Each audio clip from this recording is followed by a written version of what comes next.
Hello and welcome back to another vlog, the first vlog of 2024, and I am trying a new style. If you're new, my name is VA Winter and I'm an indie author of speculative fiction, and on this channel I'm documenting my life as an author with a full-time job. So as I said, this is the first vlog of 2024 and I wasn't actually intending to vlog every week when I came back to this channel this year. I was intending to do monthly vlogs, but I've ended up coming to the same conclusion that I came to last year.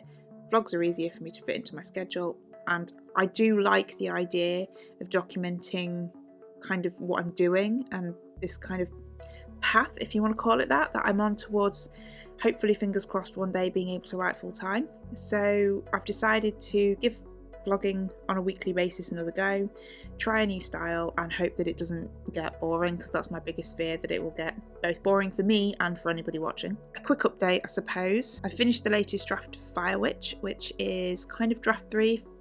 It's a bit hard to tell because I've rewrote it several times, but it is draft 3. I am happy with it finally.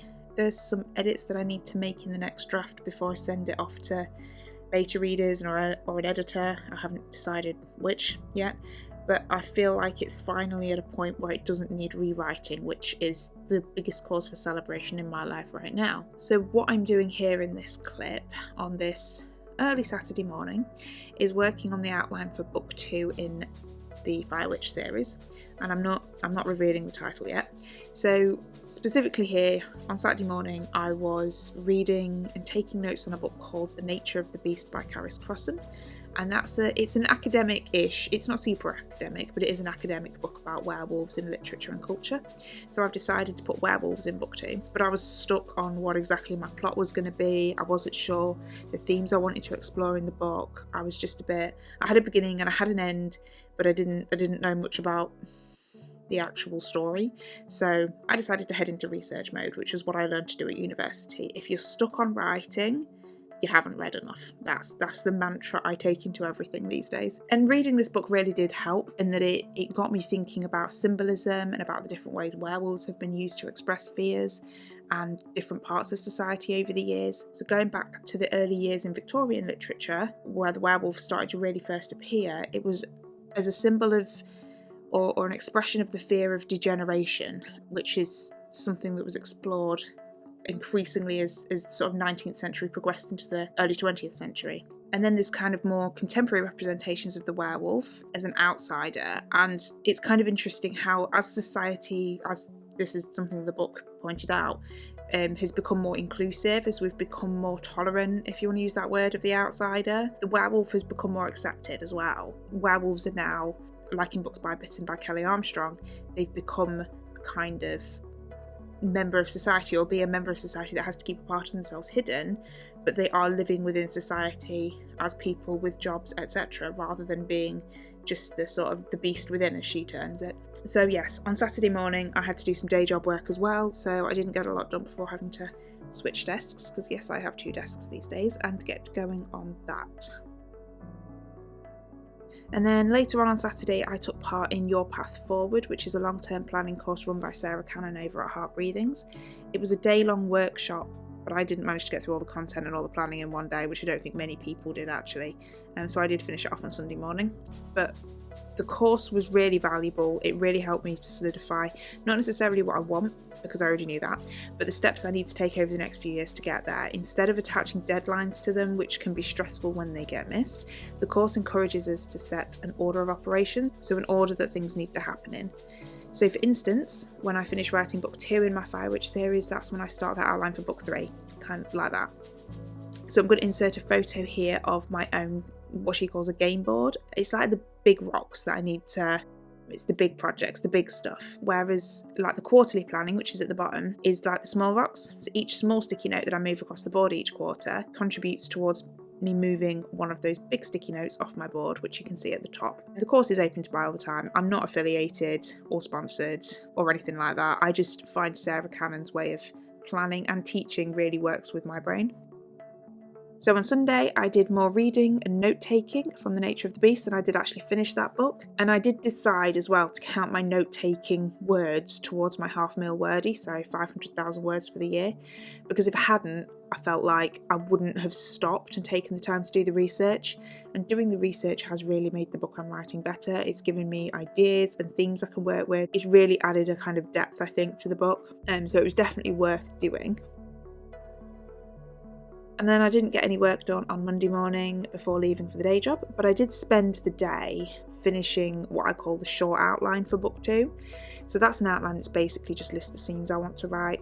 I will do a video probably eventually kind of about this process when I've fully developed it. So on Tuesday I started working on the scene outline, and that is a more in-depth outline, so going through and giving each scene some structure. And the structure I started off working with was one that I took from a scene writing course on Writing Mastery, which is like a subscription-y membership place thing for writers, and the course was by Jordan Rosenfeld. So on Wednesday, which I don't have any footage for, but I did actually buy that book. Then on Thursday, I started going through it. I started reading it. The book is called Make a Scene. It's again by Jordan Rosenfeld, and it goes into more depth on different scene types and sort of a couple of other crafty bits as well as I've gotten a bit further through it. And I think it's a really good way of looking at your story in more granular depth rather than looking at the overall structure. She does talk a little bit about structure in the book, but the book is more concerned with different types of scene and what needs to be in a scene to make it work, what makes a full scene rather than like a vignette. Yeah, and it's kind of a good way, I think, of making sure each scene deserves to be there, each scene is doing a job. It's not just a flight of fancy on the page.